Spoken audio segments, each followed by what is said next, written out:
Last video में हमने आपसे प्रॉफिट एंड लॉस के सिंपल चीज़ों के बारे में डिस्कस किया था कि बेसिक फार्मूला क्या होता है, सीपी क्या होता है, कॉस्ट प्राइस क्या होता है, सेलिंग प्राइस क्या होता है, इन सब चीज़ों के बारे में हमने डिस्कस किया था।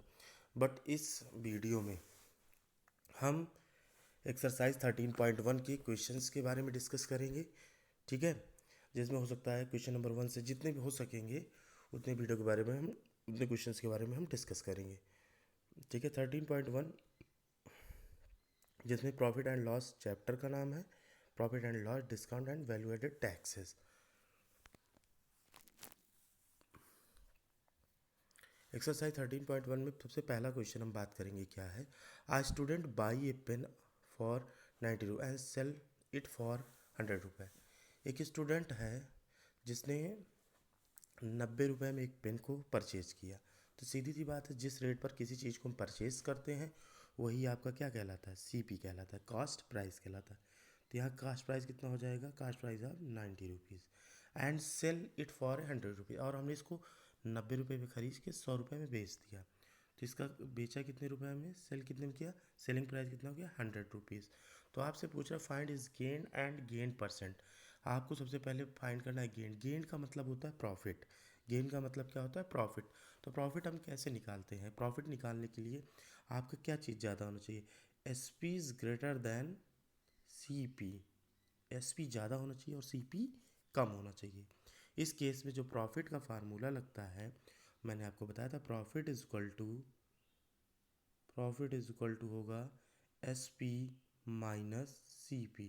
यही आपका फार्मूला था, profit is equal to S P minus C P, यानी selling price minus cost price. चलिए अब क्वेश्चन की सोल्यूशन की बात करेंगे। सोल्यूशन, कास्ट प्राइस आपको 90 रुपीज़ दे रखा है, सेलिंग प्राइस 100 रुपीज़ दे रखा है। तो गेन क्या हो जाएगा, S P minus C P. Gain का मतलब प्रॉफिट। यहाँ से आपका आ गया 10 रुपीज़। कितना प्रॉफिट आया कि 10 रुपीज़। और ये तो गेन आ गया आपका 10 रुपीज़। ठीक है, गेन कितना आया 10 रुपीज़। लेकिन आपको गेन के साथ साथ गेन परसेंट भी निकालना है। तो गेन परसेंट का जो फार्मूला होगा वो ये होगा। गेन, क्योंकि हमने बताया था गेन परसेंट या प्रॉफिट परसेंट या लॉस परसेंट हम कास्ट प्राइस से ही निकालते हैं। तो गेन इंटू 100/CP। तो गेन आपका 10 रुपीज़ है और इंटू 100 90। हम इसको सॉल्व करेंगे। सॉल्व जैसे ही हमने सॉल्व करेंगे, जैसे जीरो जीरो कैंसिल हो जाएगा, इसी तरीके से जब हम इसको सॉल्व करेंगे तो आपका जो आंसर आ जाएगा पहले का वो ये आ जाएगा।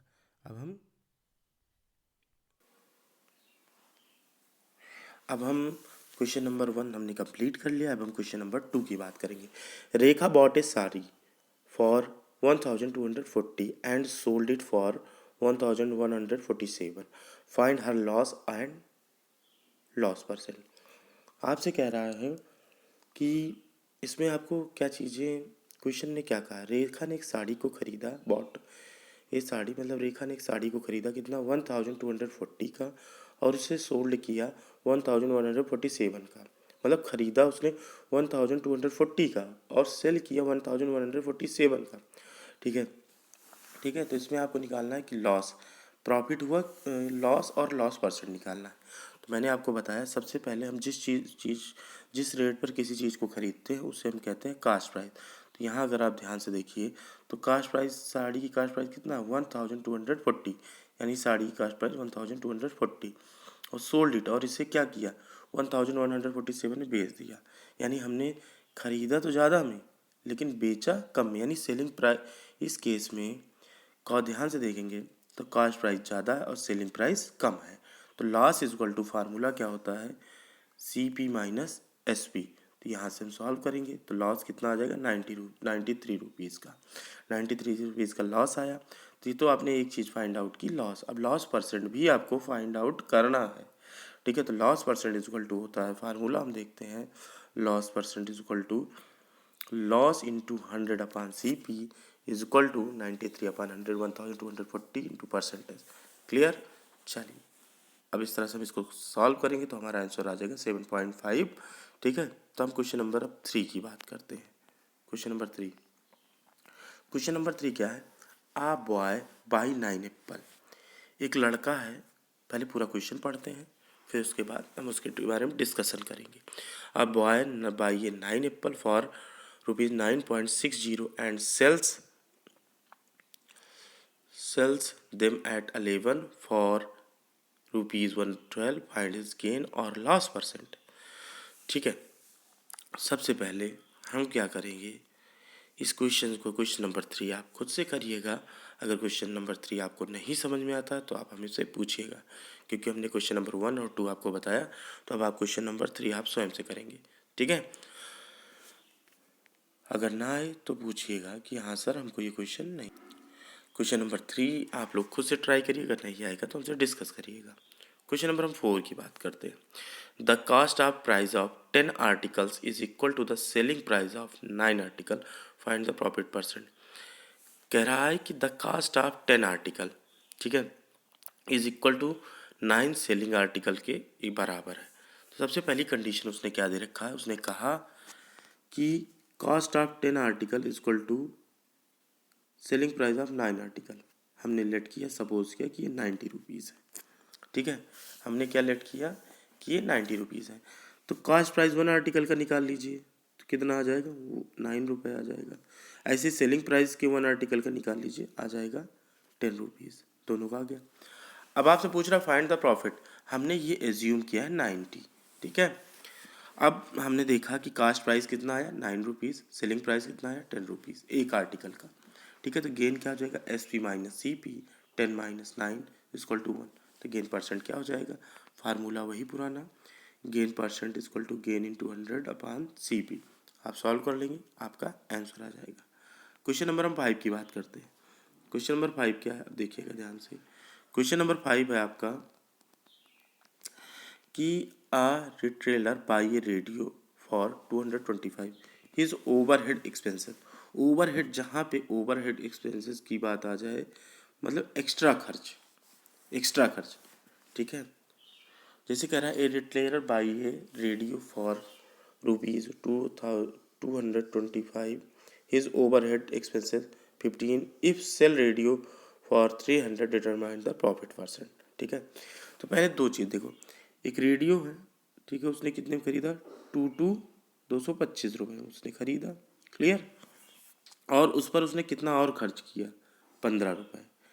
तो जैसे ही याद रखना कि उसी रेडियो पर, वो रेडियो का दाम 225 है और उसी रेडियो पर आपने खर्चा किया 15 रुपये और, तो हो गया कितना, आपका हो गया टोटल 240 रुपीज़। तो ये जो 240 रुपीज़ है ये उसकी कास्ट प्राइस होगी। तो रेडियो कास्ट क्या था 240, ओवर कितना 15, तो टोटल कास्ट प्राइस कितना हो गया 240, जो मैंने आपको अभी बताया। और कितने में वो बेच रहा है, वो सेलिंग प्राइस है उसका 300, सेलिंग प्राइस कितना है 300। तो अगर वो उस चीज़ को 300 रुपीज़ में बेच रहा है तो क्या होगा, वो परचेज़ कितने में, वो कास्ट प्राइस उसका कितना था, कास्ट प्राइस उसका 240 था, लेकिन वो बेच रहा है 300 रुपीज़ में। तो इसका मतलब सीधी सी बात है, ऐसे सुनने में समझ आया, प्रॉफिट हो रहा है। तो गेन, गेन क्या होता है, गेन होता है आपका, gain is equal to S P minus C P equal to 300 minus 40। इस तरह से आपका 60 आंसर आ जाएगा। यहाँ से हम सॉल्व कर लेंगे और आ जाएगा 25%। क्वेश्चन आप कॉपी में, फिर कॉपी में लगा लीजिएगा। अब क्वेश्चन नंबर हम 6 की बात करेंगे।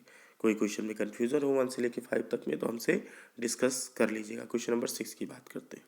ए retailer buy a cooler 1200 and overhead expenses 40, if he sell cooler 1550, determine the his profit and profit percentage.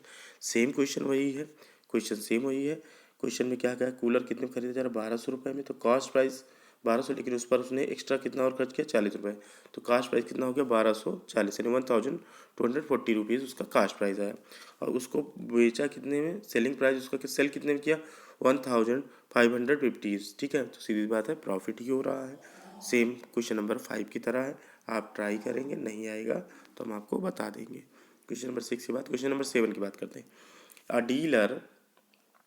A dealer buy a wristwatch for 225 and spend 15 on in repair। Same लगभग question previous की तरह है कि एक dealer है जिसने wrist watch खरीदी 225 रुपये में, लेकिन उस पर उसमें कुछ खराबी थी, इसलिए उसने 15 रुपये लगा के रिपेयर किया और उसको बेचा कितने में 300 में। तो सबसे पहले हम देखते हैं कि इस पर कास्ट प्राइस कितना था। तो कास्ट ऑफ रिस्ट वॉच कितना है 225 और रिपेयर पे 15 रुपये, तो टोटल कास्ट कितनी लग गई उस पर 240, यानी कास्ट प्राइस कितना हो गया 240 हो गया। और बेचा कितने में गया था, सेलिंग प्राइस उसका कितना है 300। तो गेन क्या होता है, gain equal to S P minus C P, ये फार्मूला होता है।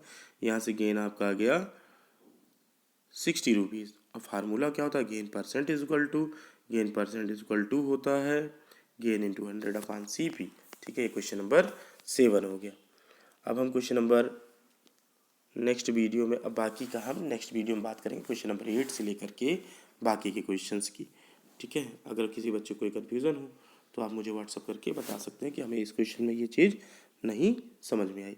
एक बात याद रखना कि अगर कोई चीज़ आप परचेज़ करते हैं, मान लो आपने मार्केट से एक स्कूटी खरीदी और स्कूटी आने के बाद स्कूटी मार्केट से लाने के पहले ही आपने उस पर 200 400 या 2000 10,000 खर्च किया एक्स्ट्रा उसको बनवाने के लिए, तो उसे कहते हैं ओवरहेड एक्सपेंसेस, जो कि जो स्कूटी का प्राइस था उसी में ये ऐड हो जाएगा और इससे हमें टोटल कास्ट प्राइस पता लग जाएगी। फिर हम उसे कितने में बेचते हैं ये हम आपके ऊपर निर्भर करता है। चलिए हम नेक्स्ट क्वेश्चन की बात करेंगे अगले वीडियो में, क्वेश्चन नंबर 8 से।